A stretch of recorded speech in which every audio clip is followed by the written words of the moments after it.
Hello friends, मैं सी कनिका गोयल आज आपके पास जो नोटिफिकेशन लेके आई हूँ वो हमारी इशू हुई थी 16 जून 2022 को और उस नोटिफिकेशन नंबर है 65/2022 which is also applicable from the 1 जुलाई 2022। ठीक है, इसके बारे में हमें बताना है, मैं आपको बताती हूँ। ये मैंने जैसे कि आप देख सकते हैं मैंने इनकम टैक्स india.gov.in की वेबसाइट खोल रखी है। यहाँ पे हमारे को सारी सर्कुलर्स एंड नोटिफिकेशन मिल जाते हैं। ठीक है, यहीं पे 12G2 नंबर की नोटिफिकेशन है, इसके बारे में आपसे बात यहाँ पे आप जैसे क्लिक करेंगे आपकी नोटिफिकेशन ओपन हो जाएगी, जैसा कि आप देख सकती हैं। ये हमारी जो नोटिफिकेशन आई है बेसिकली वो हमारी है सेक्शन 194I के रिगार्डिंग। ठीक है फ्रेंड्स, चलिए देखते हैं।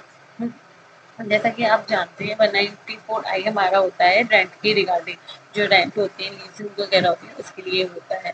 ये जो नोटिफिकेशन आई है वो हमारी स्पेसिफिक कैटेगरी के लिए नोटिफिकेशन आई है। इसके अंदर जो लेसी है वो क्या ले रहा है, एयरक्राफ्ट लीजिंग सर्विस ले रहा है। किससे ले रहा है? इंटरनेशनल फाइनेंशियल सर्विस सेंटर की यूनिट से। ठीक है, तो उसके रिगार्डिंग उन्होंने कहा है अगर आपने कुछ कंडीशन दी है, अगर आप उसे फुलफिल कर देते हैं तो आपको बिल्कुल भी जरूरत नहीं होगी TDS under the section 194I deduct करने की, पेमेंट करने की। क्या होंगी कंडीशंस, कैसे कैसे करना है वो मैं आपको यहाँ पे बताती हूँ। ठीक है, प्लीज फ्रेंड्स अगर वीडियो अच्छी लगे तो लाइक कर दीजिएगा, फ्रेंड्स के साथ शेयर कर दीजिएगा और प्लीज अगर आप चैनल पे नए हैं तो इसे सब्सक्राइब भी कीजिएगा। Thank you. अब हम यहाँ पे आप पढ़ते हैं, ये मैं आपके साथ पढ़ती हूँ।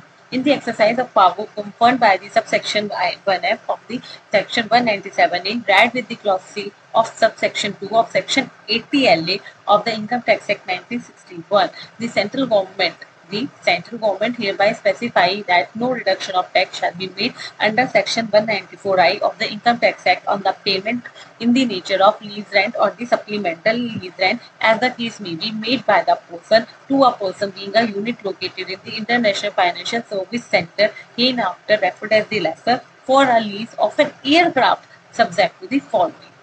ठीक है, यहाँ पे हमारा लेसर है इंटरनेशनल फाइनेंशियल सर्विस सेंटर और वो सर्विस दे रहा है एयरक्राफ्ट की। ठीक है, तो उसकी रिगार्डिंग कोई भी हमारी सप्लीमेंटल लीज रेंट हो रही है पेमेंट या फिर लीज रेंट हो रहा है तो उसके ऊपर हमारे को 194I के अंदर टीडीएस की डिडक्ट नहीं करना पड़ेगा। कब नहीं करना पड़ेगा? तब जब लेसर को कम स्टेटमेंट कम डिक्लेरेशन देना होगा under in the form of form number 1। ये हमारे को नीचे डिस्क्राइब भी क्या है फॉर्म नंबर 1 में क्या क्या होगा। ठीक है, हमारे को फर्निश करना होगा statement come declaration in the form number 1 to the lessee giving the details of the previous year relevant to the 10 consecutive assessment year for which the lessor for claiming the deduction। जिसके लिए laser को deduction चाहिए होगा ना, उसे है ना 10 सालों का कॉन्सिक्यूटिव असेसमेंट ईयर्स का उसको स्टेटमेंट कम डिक्लेरेशन देना होगा in the form of form number 1।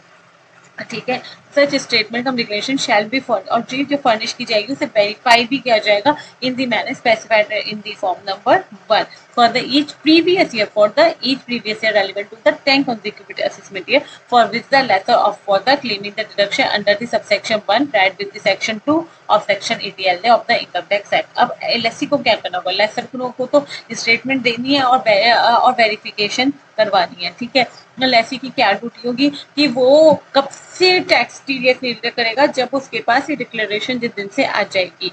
ठीक है, जब deduct the tax on the payment made और credited to the lessor after the date of receipt of the copy of the statement cum declaration in the form number 1 from the lessor and furnish the particular. उसे ये नहीं है कि ले लिया TDS मिल का आता है तो हमारे को है ना इसकी रिपोर्टिंग की भी जरूरत नहीं पड़ेगी। नहीं, लेसी को उस चीज की रिपोर्टिंग अब भी करनी होगी। ठीक है, and furnish the particular of all the payment made to the lessor on which the tax has not been deducted in view of this notification in the statement of deduction of tax referred to in the subsection 3 of section 200 of the Income Tax Act read with the rule 31A of the Income Tax Rule 1962। उसको furnish करना पड़ेगा। जैसे आपने देखा होगा मैंने एक video बनाई थी टीडीएस के रिगार्डिंग, जब हम पेमेंट कर रहे होते हैं टीडीएस की पेमेंट्स की रिगार्डिंग डिटेल्स डाल रहे होते हैं तो उसके अंदर हमारे को ये डिटेल डालनी होती है कि हमने टीडीएस अगर किसी पे काटा है तो लोअर रेट पे क्यों काटा है, नहीं काटा है, उसका रीजन क्या है, तो आपको वहाँ पे सारी डिटेल वहाँ पे फर्निश करनी होंगी। ठीक है, लेसी को the above relaxation shall be available to the lessor for during the said previous year relevant to the 10 consecutive assessment year as declared by the lessor in form number 1 for which the deduction under section 80L is being opted. ठीक है, the lessee shall be liable to deduct the tax on payment of the lease rent for any other year. उसके केवल उन years के लिए उसे relaxation मिलेगा जो स्टेटमेंट कम डिक्लेरेशन में मेंशन होंगे, और वो मैक्सिमम कब दे सकता है, 10 consecutive assessment years के लिए दे सकता है।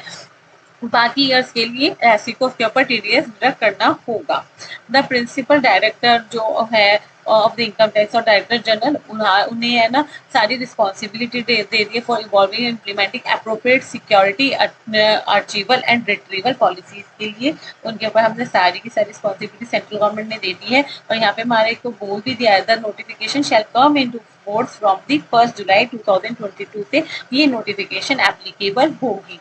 ठीक है, तो आप जैसे जानते हैं 1 जुलाई जो ये डेट है बहुत ही ज्यादा रेलिवेंट डेट है हो गई है, क्योंकि हमारे दो टीडीएस के प्रोविजन इस डेट से एप्लीकेबल होंगे, 194R 194S एंड ऑल्सो ये वाला जो नोटिफिकेशन है ये भी हमारी 1 जुलाई को ही एप्लीकेबल होगी। और जैसे कि आप जानते हैं अगर आपने आधार और पैन कार्ड लिंक नहीं किया है अगर तो फिर 30 जून उसकी लास्ट डेट है 500 पेमेंट की, अदरवाइज के बाद आपको 1000 रुपए की पेमेंट होगी लिंकेज की। ठीक है, तो यानी कि ये जो 1 जुलाई डेट है ये बहुत ज्यादा इस बार की रेलिवेंट डेट है, कई चीजें इसके अंदर एप्लीकेबल हो जाएंगी। ठीक है, अब हम देखते हैं फॉर्म नंबर 1 के। फॉर्म नंबर 1 में हमारे को वो कैसे डिक्लेरेशन देगा उसका भी उन्होंने यहाँ पे फॉर्मेट दे दिया है। To be furnished by the unit engaged in the business of leasing of aircraft located in International Financial Service Center to the lessee। ठीक है, उसमें हमारे को name of SSC, PAN number, उसका नेम एंड एड्रेस जहाँ पर उसकी unit located है इंटरनेशनल फाइनेंशियल सर्विस सेंटर की, वहाँ पे उसकी यूनिट का नेम और address, date of the permission obtained, हम उसमें लिखनी है date of permission obtained under the clause A of the subsection of 1, कहाँ से कौन सी डेट का परमिशन ले रही है, और section 23 of the banking regulation act 1949 और परमिशन और registration under the SEBI Act 1992 or any other relevant law as mentioned in the subsection 1A of the section 80LA of the Income Tax Act 1961।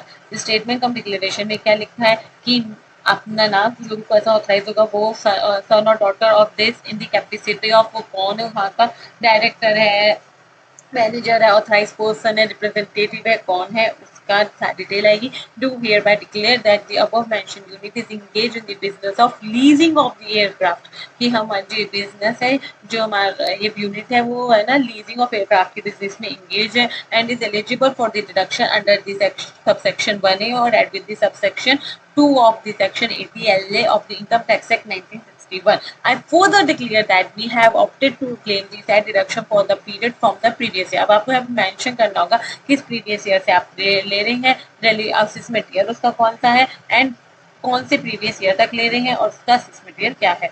I further declare that the above mentioned unit continue to be the unit working in the International Financial Service Center and continue to be engaged in the business of aircraft leasing during the year relevant to assessment year।